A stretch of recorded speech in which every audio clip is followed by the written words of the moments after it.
Haleluya, puji Tuhan saudaraku. Senang sekali apabila saya masih bisa berjumpa dengan saudara melalui udara dan khususnya melalui program kesenangan kita sekalian, Making Life Better, atau membuat hidup menjadi lebih baik. Masih dalam seri tentang ujian kesabaran melalui penderitaan. Kali ini kita akan melanjutkan dialog yang saya buat sendiri sebagai sebuah dialog imajinatif. Iblis yang diizinkan oleh Tuhan untuk menguji kesabarannya Ayub. Iblis sudah membuat skenario pertama, skenario kedua yang pada dasarnya bertujuan untuk menghabisi harta benda Ayub, dengan harapan Ayub akan menghujat Allah. Ayub akan meninggalkan keyakinannya. Ayub akan murtad dan Ayub akan mengutuki Tuhan. Tetapi ternyata itu tidak terjadi. Maka lahirlah sebuah ide dari neraka untuk mereka melaksanakan skenario yang ketiga. Nah, apa yang dilakukan dengan skenario yang ketiga? Ialah membunuh semua anak-anak Ayub. Saudaraku, setelah mereka membunuh anak-anak Ayub, mereka tetap saja tidak mendapatkan target mereka, yaitu Ayub yang menghujat. Ayub justru malah mengatakan Tuhan yang memberi, Tuhan yang mengambil. Kemudian mereka mulai menjamah tubuhnya Ayub dengan memberikan sakit penyakit. Saudaraku, apa yang terjadi dengan kisah selanjutnya? Mari kita akan mendengarkan dialog imajinatif ini. Malam itu, rumah Ayub masih kelihatan berduka. Upacara pemakaman baru selesai dan dilanjutkan dengan ibadah penghiburan. Tetangga dan famili ikut dalam ibadah penghiburan, dan sementara mereka menyanyikan lagu penghiburan yang seperti ini: sabar dalam susah sukarmu, sabar Tuhan ada sertamu.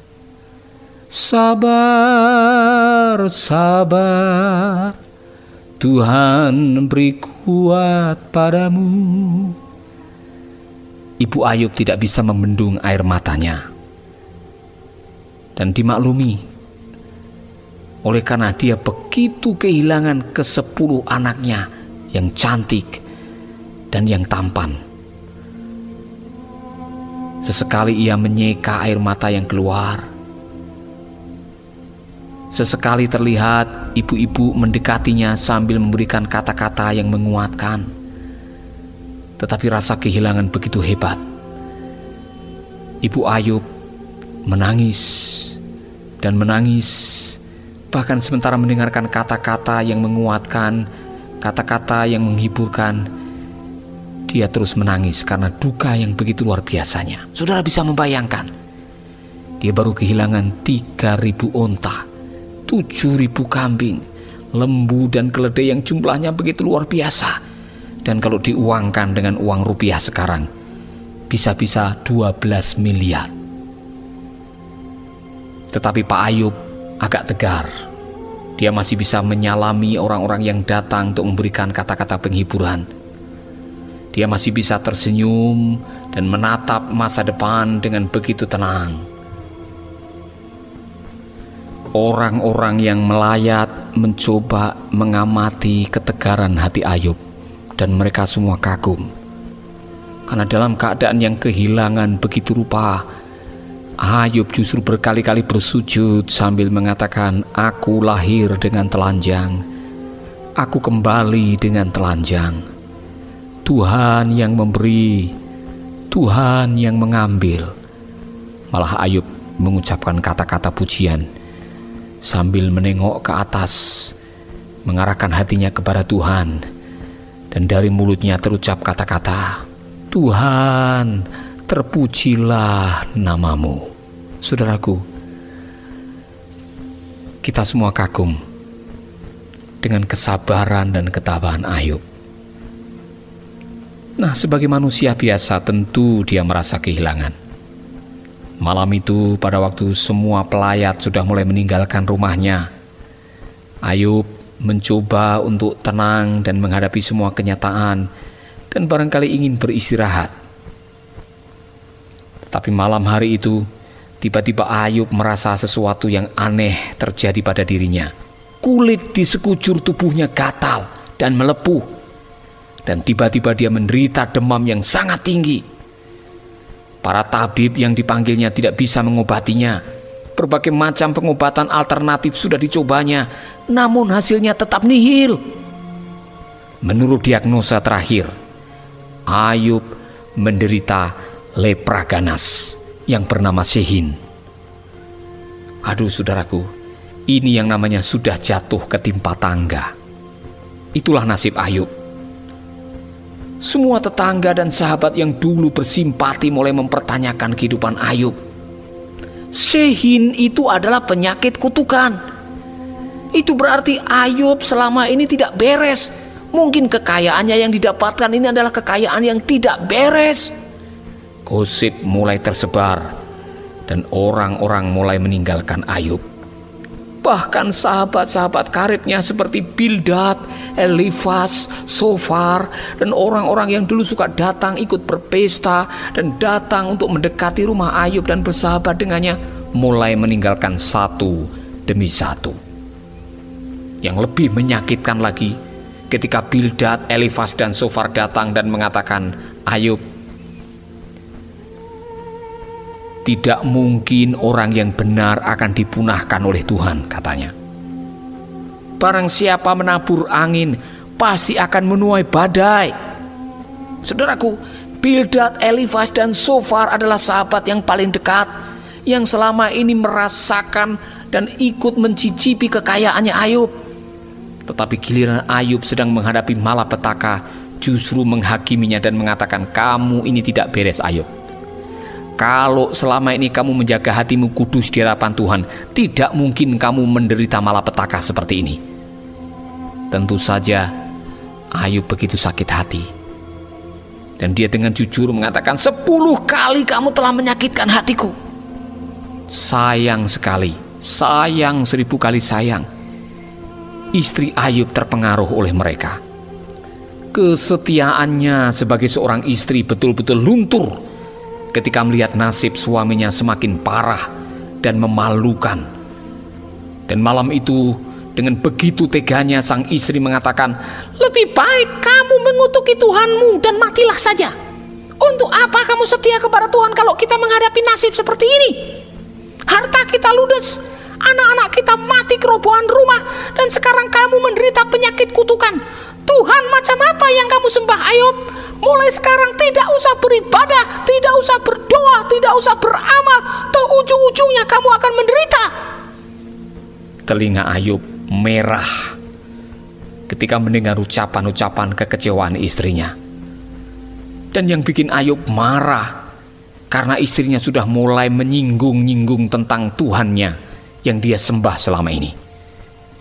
Dalam nada yang tinggi, Ayub bicara dengan lantang kepada istrinya, kamu itu bicara kayak orang gila. Kamu itu hanya mau menerima enaknya aja selama ini. Giliran kita menerima yang kurang enak, giliran kita mendapatkan musibah dan penderitaan, kamu mau lari dari kenyataan. Lebih baik kamu tinggal sana di rumah sakit jiwa.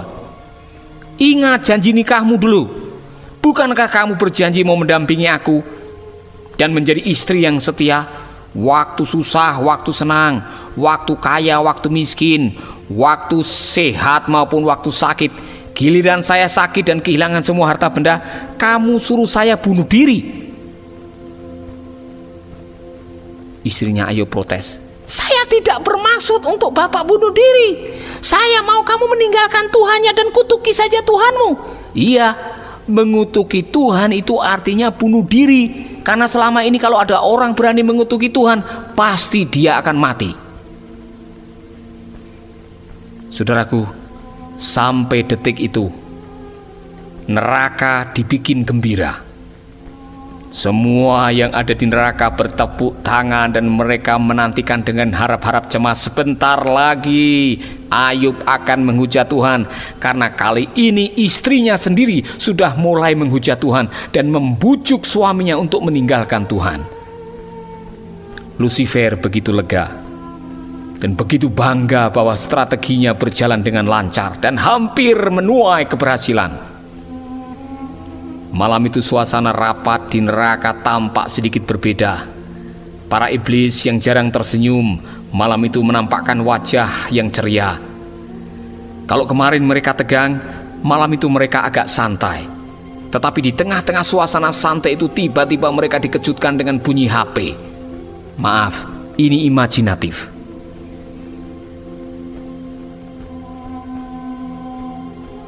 Dan semua iblis yang ada di ruangan rapat itu menguping pembicaraan Lucifer dengan mata-mata yang ada di rumahnya Ayub.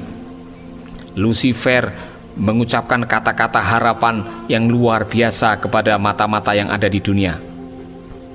Tolong segera berikan laporan. Apakah Ayub sudah murtad dan meninggalkan Tuhan dan menghujat Allahnya? Terdengar melalui HP. Mata-mata memberikan laporan. Aduh maaf yang mulia. Ayub memang hebat, kata mata-mata itu. Apanya yang hebat? Saut Lucifer. Sampai detik ini dia belum menghujat Tuhan dan tidak mengeluarkan kata-kata yang berdosa, tapi malah bersujud dan memuji Tuhannya. Lalu apa yang dia katakan waktu dia bersujud? Dia bilang begini, Tuhan, aku lahir dengan telanjang, aku kembali dengan telanjang. Tuhan yang memberi, Tuhan yang mengambil, terpujilah nama Tuhan. Buat! Lucifer membanting HP-nya dan meninggalkan ruangan rapat sambil mengatakan, kalian semua bodoh. Kalian tidak bisa mengalahkan kesabaran dan kekuatan iman Ayub. Saudaraku, itulah kalimat terakhir yang terdengar dari Lucifer karena gagal mengalahkan kesabaran Ayub. Kisah imajinatif di atas adalah kisah tentang kuasa kesabaran atau makrotumia.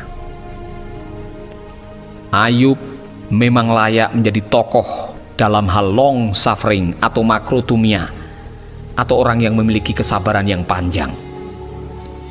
Karena ia telah menderita dengan begitu rupa bertahun-tahun lamanya dengan musibah yang datang silih berganti.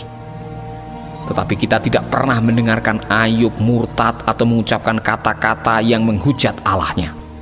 Saudaraku, bahkan pada detik-detik terakhir pada waktu dia dihina dan dipojokkan oleh teman-temannya, dalam keadaan yang sangat menderita di mana kulit sudah lengket dengan tulang, ia masih bisa mengucapkan seperti ini, aku tahu penebusku hidup, dan kalau toh aku akan mati dengan kulit yang lengket di tulang ini, aku masih akan melihat Allah. Luar biasa, saudaraku. Kesabaran membuat kita melakukan kehendak Tuhan. Sahabat, Anda baru saja mendengarkan program Making Life Better. Hubungi kami di 0811 3901 144 atau 0811 3901 140. Mari dukung pelayanan Making Life Better melalui rekening BCA 66 900 30525. Sekali lagi, 66 900 30525. Atas nama Paulus Wiratno. Terima kasih, Tuhan Yesus memberkati. Making life better, making hidup lebih baik.